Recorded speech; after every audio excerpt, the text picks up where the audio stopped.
अत श्री बृहस्पतिवार व्रत कथा। प्राचीन काल में एक राजा राज करते थे। वे बड़े प्रतापी तथा दानी थे। वे प्रतिदिन मंदिर में दर्शन करते तथा गुरु ब्राह्मण की सेवा किया करते थे। उनके दरवाजे पर से कोई निराश नहीं चाहता था। वह हर गुरुवार को व्रत तथा पूजन करते और दीन गरीब की सहायता करते थे। किंतु यह बात उनकी रानी को अच्छी नहीं लगती थी। वह न व्रत करती, न किसी एक पाई तक दान में देती थी। राजा से भी ऐसा करने को मना करती थी। एक दिन की बात है, राजा शिकार खेलने जंगल में गए थे। घर पर रानी और उसकी दासी थी। उस समय देवगुरु बृहस्पति जी साधु का रूप धारण कर उस राजा के दरवाजे पर भिक्षा मांगने गए तो रानी कहने लगी, हे साधु महाराज, मैं स्नान और पुण्य से बहुत तंग आ गई हूँ। मुझसे तो घर का कार्य ही समाप्त नहीं होता। इस काम के लिए मेरे पतिदेव बहुत हैं। अब आप इस प्रकार की कृपा करें कि यह सब धन आदि नष्ट हो जावे तथा मैं सुख से सो सकूं। साधु बोले, हे देवी, तुम बड़ी विचित्र हो। संतान धन से कोई दुखी नहीं होता है, इसको सभी चाहते हैं। पापी भी पुत्र एवं धन की इच्छा करता है। अगर आपके पास धन है तो भूखे मनुष्यों को भोजन एवं पानी की प्याऊ लगवाओ, ब्राह्मणों को दान दो, धर्मशाला, कुआं, तालाब, बावड़ी, बाग, बगीचा आदि का निर्माण कराओ, निर्धन मनुष्यों की कुमारी कन्याओं का विवाह करवाओ, अरण्यों को यज्ञ आदि धर्म कार्य है। इस प्रकार के कर्मों के करने से तुम्हारा कुल और तुम्हारा नाम लोग प्रसिद्ध होकर अंत में स्वर्ग की प्राप्ति होगी। किंतु वह रानी इन बातों से खुश नहीं हुई। वह बोली, महाराज, मुझे ऐसे धन की आवश्यकता नहीं जिसका मैं और अन्य मनुष्यों को दान दूं तथा जिसको रखने उठाने में मेरा सब समय बर्बाद हो। साधु ने कहा, देवी, यदि तुम्हारी ऐसी इच्छा है तो मैं तुम्हें जैसा कहता हूँ वैसा ही करो। बृहस्पतिवार के दिन घर को पोत कर अपने सिर के बालों को धोते हुए स्नान करना, राजस कहना, वह हजामत बनवावे, भोजन में मांस मदिरा आदि खावे, कपड़े धोबी को धुलने को दो। इस प्रकार 7 गुरुवार तक ही तुम्हारा सब धन आदि नष्ट हो जाएगा। ऐसा कहकर साधु चले गए। रानी ने साधु के बताए वचन के अनुसार वैसा ही किया और 3 बृहस्पतिवार बीतते ही उनका संपूर्ण धन नष्ट हो गया। भोजन के लिए दोनों समय भूखे तरसने लगे और संसार के सभी रोगों से घिर गई। तब राजा ने रानी से कहा, तुम यहीं पर हो, मैं दूसरे देश को जाता हूँ, क्योंकि यहाँ पर मुझे सभी जानते हैं, इसलिए कोई कार्य भी नहीं कर सकता। ऐसा कह राजा प्रदेश चला गया। वहां जंगल से लकड़ी काट शहर में बेचकर अपना जीवन व्यतीत करने लगा। इधर राजा के घर रानी और दासी भारी दुखी हो गई। वे किस दिन बिना भोजन के ही जल पीकर रह जाती थी। एक बार जब रानी और दासी को 7 रोज बिना भोजन के व्यतीत हो गए, तब रानी ने अपनी दासी से कहा, हे दासी, यहाँ पास के नगर में मेरी बहन रहती है, वह बड़ी धनवान है, तो उसके पास जा और वहां से 5 सेर बिझर मांग कर ला दे, जिससे कुछ समय के लिए गुजारा हो जावे। रानी क्या मानकर दासी उसकी बहन के पास गई। रानी की बहन उस समय पूजा कर रही थी। वह उस रोज बृहस्पतिवार का दिन था। जब दासी ने रानी की बहन को देखा तो उसने उससे बोली, हे रानी, मुझे तुम्हारी बहन ने भेजा है, अतः मेरे लिए 5 सेर बेझा दे दो। दासी कहने एक बार कहने पर भी रानी ने कुछ उत्तर नहीं दिया, क्योंकि वह उस समय बृहस्पतिवार के व्रत की कथा सुन रही थी। जब दासी को उत्तर नहीं मिला तो वह बहुत दुखी हुई तथा क्रोध भी आया और लौटकर अपने गांव में रानी के पास आकर बोली, हे रानी, तुम्हारी बहन छोटे मनुष्यों से बात नहीं करती। जब मैंने उससे बार बार कहा तो भी उसने किसी प्रकार का उत्तर नहीं दिया। मैं लौटकर चली आई। रानी बोली, हे दासी, इसमें इसका कोई दोष नहीं है। जब बुरे दिन आते हैं तो कोई सहारा नहीं देता। अच्छे और बुरे का पता आपातकाल में ही लगता है। जैसी ईश्वर की इच्छा होगी वही होगा। यह सब हमारे भाग्य का दोष है। उधर उस रानी ने देखा कि मेरी बहन की दासी आई थी, पर मैं उससे नहीं बोली, इससे वह बहुत दुखी हुई होगी। यह सोचकर कथा को सुन भगवान का पूजन समाप्त करके वह अपनी बहन के घर चली गई। वहां अपनी बहन से कहने लगी, हे बहन, मैं बृहस्पतिवार का व्रत कर रही थी, तुम्हारी दासी गई, परंतु जब तक कथा होती है तब तक बहन न उठते हैं और न बोलते हैं, इसलिए मैं नहीं बोली। कहो दासी क्यों गई थी? रानी बोली, बहन, हमारे यहाँ खाना नहीं था, इसलिए मैंने दासी को तुम्हारे पास 5 सेर बीजा लेने को भेजी थी। रानी बोली, देखो, बृहस्पतिवार भगवान सबकी मनोकामना पूर्ण करते हैं, देखो शायद तुम्हारे घर में अनाज रखा हो। इस प्रकार बहन के वचन जब रानी ने सुने तो वह घर के अंदर गई और वहां उसे एक घड़ा बेझर का भरा मिल गया। अब तो रानी और दासी बहुत ही प्रसन्न हुई। तब दासी बोली, कहने लगी, हे रानी, देखो, वैसे हमको जब भोजन नहीं मिलता तो हम रोज ही व्रत करते हैं। अगर इसे व्रत की विधि और कथा पूछ ली जावे तो इसे हम भी करेंगे। तब उस रानी ने अपनी बहन से पूछा, हे बहन, बृहस्पतिवार के व्रत की कहानी क्या है और यह व्रत कैसे करना चाहिए? तब उसने कहा, हे बहन, गुरु के व्रत में चना की दाल, गुड़, मुनक्का से विष्णु भगवान का केले की जड़ में पूजन करे तथा दीपक जलावे, पीला भोजन करें, कथा सुने। ऐसा करने से गुरु भगवान प्रसन्न हो, अन्न, धन, पुत्र, परिवार देते हैं और सभी मनोकामना पूर्ण करते हैं। तब रानी और दासी दोनों निश्चय किया कि हम भी बृहस्पति भगवान का पूजन अवश्य करेंगे। 7 रोज जब बृहस्पतिवार का आया तो उन्होंने व्रत रखा। दासी गुस्सा में जाकर चना व गुड़ मिल लाई और उसकी दासी केले की जड़ के सहित विष्णु भगवान का पूजन किया। किंतु पीला भोजन कहाँ से आवे, विचार कर बड़ी दुखी हुई। किंतु उनके व्रत से गुरु भगवान प्रसन्न हो 2 थालों में सुंदर पीला भोजन लेकर आए और दासी को देकर बोले, हे दासी, तुम्हारी रानी के लिए भोजन है, तुम दोनों इस भोजन को ग्रहण करना। दासी भोजन को पाकर बड़ी प्रसन्न होकर रानी से बोली, रानी, भोजन कर लो। रानी को इस विषय में कुछ पता नहीं था, इसलिए वह बोली, अरे दासी, तू ही भोजन कर, क्योंकि तुम्हारी व्यर्थ में हंस उड़ाती है। दासी बोली, एक महात्मा भोजन दे गए हैं। रानी कहने लगी, वह भोजन तेरे लिए दे गए हैं, तू ही भोजन कर ले। दासी ने कहा, वह महात्मा हम दोनों को 2 थालों में भोजन दे गए, इसलिए हम और तुम दोनों ही साथ साथ भोजन करेंगे। इस प्रकार रानी और दासी ने गुरु भगवान को नमस्कार करके भोजन किया।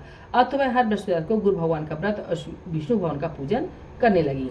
बृहस्पति भगवान की कृपा से फिर रानी और दासी के पास काफी धन हो गया। रानी फिर से उसी प्रकार आलस करने लगी। तब दासी बोली, देखो रानी, तुम पहले इसी प्रकार आलस किया करती थी, तुम्हें धन के रखने में कष्ट होता था, इस कारण सभी धन नष्ट हो गया है। अब गुरु भगवान की कृपा से पुनः धन प्राप्त हुआ है, तो फिर तुम्हें आलस होता है। बड़ी मुसीबतों के बाद हमने धन पाया है, इसलिए हमें दान पुण्य करना, भूखे मनुष्यों को भोजन कराना, प्याऊ लगवाना, ब्राह्मणों को दान देना, कुआं, तालाब, बावड़ी आदि का निर्माण करवाना, मंदिर पाठशाला बनाकर दान देना चाहिए। कुंवारी कन्या का विवाह करवाकर धन को अच्छे और धर्म के कार्य में खर्च करो, जिससे तुम्हारा और तुम्हारे कुल का यश फैलकर तुम्हें स्वर्ग प्राप्त होगा तथा तुम्हारे पितर प्रसन्न होंगे। रानी ने इस प्रकार के सभी कार्य करने प्रारंभ कर दिए, जिसका उसका काफी यश फैलने लगा। इधर राजा परदेश में जाकर दुखी रहने लगा। प्रतिदिन जंगल से लकड़ी बीनकर लाता और उन्हें शहर में बेचकर अपने दुखी जीवन को बड़ी घटनाएं से व्यतीत करता था। एक दिन राजा दुखी होकर अपनी पुरानी बातों को याद करके रोने लगा। तब उस जंगल में से बृहस्पति देव साधु का रूप धारण कर आ गए और राजा को बसाकर बोले, हे लकड़ाई, तुम इस सुनसान जंगल में किस चिंता में बैठे हो, मुझको बतलाओ। यह सुनकर राजा ने तुरंत में पानी भर ला और साधु बंद कर बोला, हे प्रभु, आप सब कुछ जानने वाले हो। इतना कह साधु को अपनी संपूर्ण कथा बता दी। महात्मा स्वभाव से ही दयालु होते हैं। बोले, हे राजा, तुम्हारी स्त्री ने बृहस्पति देव का अपराध किया था, जिस कारण तुम्हारी यह दशा हुई। अब तुम किसी प्रकार की चिंता मत करो, भगवान तुम्हें पहले से अधिक धनवान करेंगे। देखो, तुम्हारी स्त्री ने गुरुवार का व्रत आरंभ कर दिया है और तुम मेरा कहा मानकर बृहस्पतिवार को व्रत करके चने की दाल और गुड़ जल के लोटी में डालकर केले का पूजन कर कथा सुनो, भगवान तुम्हारी सब मनोकामनाओं को पूर्ण करेंगे।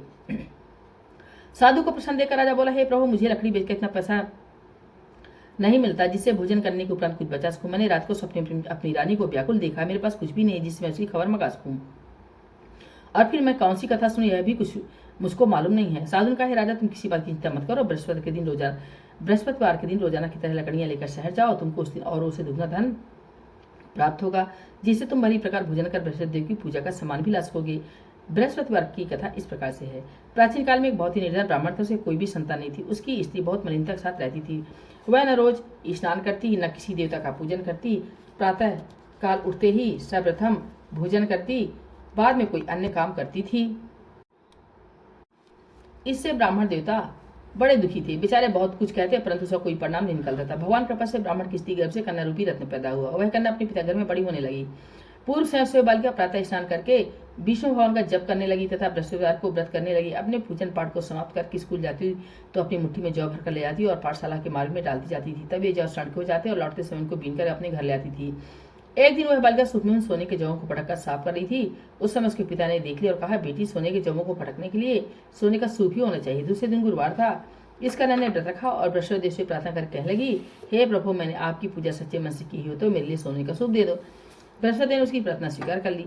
रोजाना तरह करना जौ फैलाती हुई जाने लगी। जब लौटकर जौ भी नहीं थी तो बृहस्पति देव की कृपा से वहीं सोने का सूप भी मिल गया। उसे वह घर ले आई और उसे जौ साफ करने लगी, परंतु उसकी माँ का ढंग वही रहा।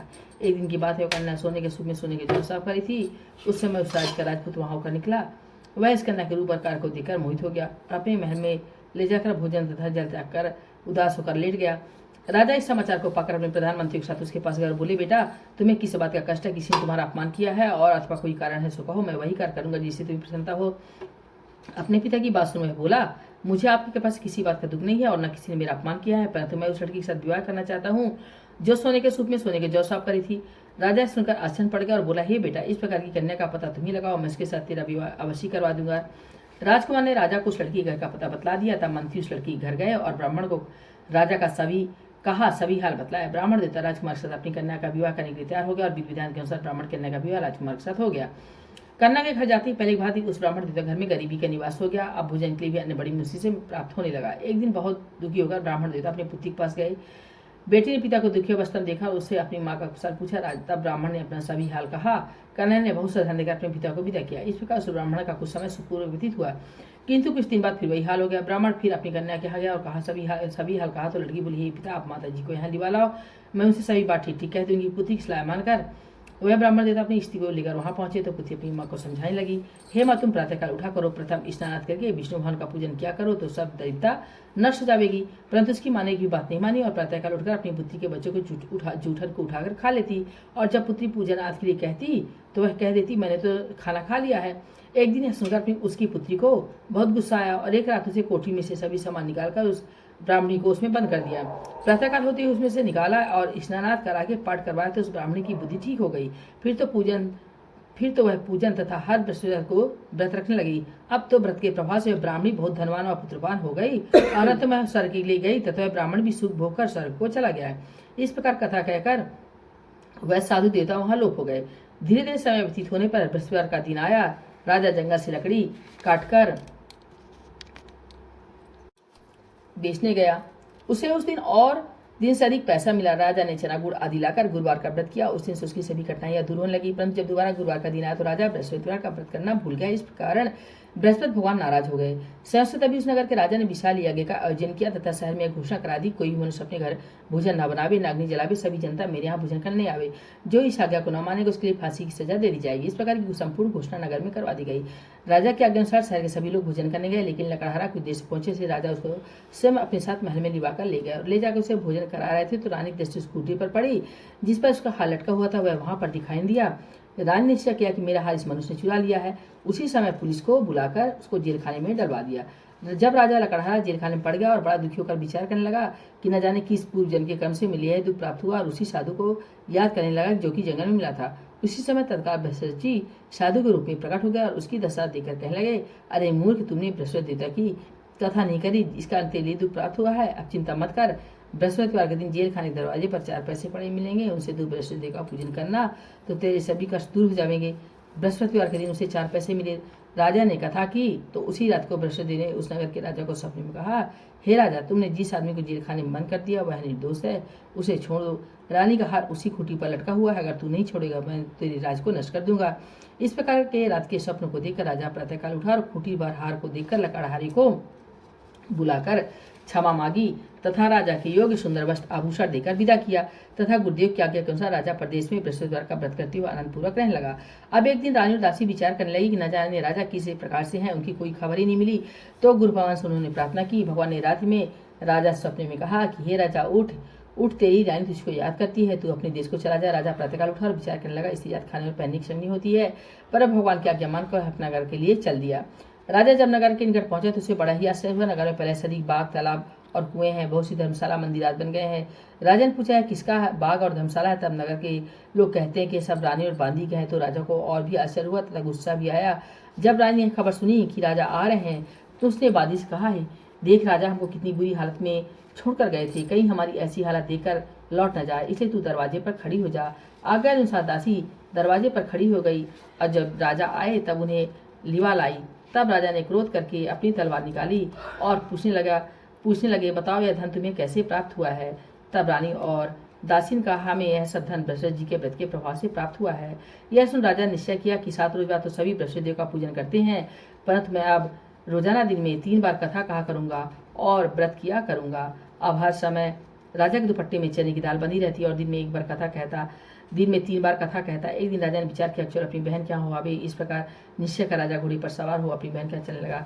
मार्ग में उसने देखा कुछ आदमी एक मुर्दे को ले जा रहे हैं। राजा उनसे कहने लगा, अरे भैया, मेरी बृहस्पतिवार की कथा सुन लो। वे बोले, लो, हमारा तो आदमी मर गया है, इसे अपनी कथा की पड़ी है। परंतु कुछ आदमी बोले, अच्छा कहो, हम तुम्हारी कथा सुनेंगे। राजा अंदाज निकाली और जब कथा आदि होने पाई कि मुर्दा हिलने लगा और जब कथा समाप्त होने पर आई तो वह मुर्दा राम राम करते हुए खड़ा हो गया। आगे मालूम से किसान खेत में हल चलाता मेरा। राजा ने उसे देखा और उससे बोला, भैया तुम मेरी बृहस्पतिवार की कथा सुन लो। किसान बोला, जब तक मैं तेरी कथा सुनूंगा तब तक 4 हरिया जोत लूंगा, जा चल यहाँ से। राजा आगे चलने लगा। राजा घटती बैल पर छाड़ खाकर गिर गए और उसकी पेट में जोर का दर्द होने लगा। उस समय उसकी माँ रोटी लेकर आई। उसने यह देखा तो अपने पुत्र से सवाल पूछा और उस बेटे ने सब हाल कह दिया। बुढ़िया दौड़ी दौड़ी उस घुड़सवार राजा के पास गई और उससे बोली, मैं आपकी कथा सुनूंगी, तुम कहो तथा मेरे खेत पर चलकर कहो। राजा ने बुढ़िया खेत पर कहानी कही, जिससे वे बैल उठकर खड़े हुए और किसान के पेट का दर्द भी बंद हो गया। राजा अपनी बहन के घर गया, कुशल पूर्वक पहुंच गया। बहन ने भाई खूब मेहमानी की। दूसरे दिन प्रातःकाल राजा ने अपनी बहन से कहा कि ऐसा कोई मनुष्य है जिसने भोजन ना किया हो, वह मेरी बृहस्पतिवार की कथा सुन ले। बहन बोली, हे भैया, यह ऐसा ही है, सर्वप्रथम यहाँ सभी लोग भोजन करते हैं, अगर कोई पड़ोस में देखा हूँ ऐसा कब वह देखने चली गई, लेकिन कोई व्यक्ति बिना भोजन किए नहीं मिला। केवल एक कुम्हार मिला जिसका लड़का बीमार था, उसके यहाँ 3 रोज से किसी ने भोजन नहीं किया था। राजा ने अपने भाई की कथा सुनने के लिए कुम्हार से कहा। वह तैयार हो गया। राजा ने वहां जाकर बृहस्पति की कथा कही, जिसे सुनकर कुम्हार का लड़का ठीक हो गया। अब तो राजा की प्रशंसा होने लगी। एक दिन राजा ने अपनी बहन से कहा, हे बहन, हम अपने घर के लिए जाएंगे, तुम भी तैयार हो जाओ। यह बात बहन ने अपनी सास से कही। सास बोली, तेरे भाई की संतान नहीं है, अतः तू बिना बच्चों के जाना। बहन ने भैया से सब बातें कही। राजा बोला, जब कोई बालक नहीं चलेगा तो तुम ही चलकर क्या करोगी। बड़े दुखी मन से राजा अपने नगर को लौटा और रानी से कहा, हम संतानहीन हैं, हमारा मुंह देखने का धर्म नहीं है और कुछ भोजन आज नहीं किया। रानी बोली, हे प्रभु, बृहस्पति ने हमें सब कुछ दिया है, वे हमें संतान अवश्य देंगे। उसी रात को बृहस्पति ने राजा स्वप्न में कहा, हे राजा, उठ, सभी सोच त्याग दे, तेरी रानी के गर्भ है। राजा को बड़ी खुशी हुई। 9वें महीने में उसके पुत्र पैदा हुआ। यह समाचार सुनकर बहन बहुत खुश हुई तथा बधाई लेकर अपनी भाई के यहाँ आई। तब रानी ने कहा, बुलाने पर नहीं आई, बिना बुलाए आई। नंद बोली, भाभी, मैं इस प्रकार न कहती, तुम्हें संतान कैसे प्राप्त होती। बृहस्पति ऐसे ही है, ऐसी जिनके मन में कामनाएं होती हैं वे सभी को पूर्ण करते हैं। जो भावना से प्रेम पूर्वक बृहस्पति का व्रत करके उनकी कथा सुनता अथवा सुनाता है, बृहस्पति उसकी सभी मनोकामनाएं पूरी करते हैं। बोलो श्री बृहस्पति भगवान की जय, विष्णु भगवान की जय।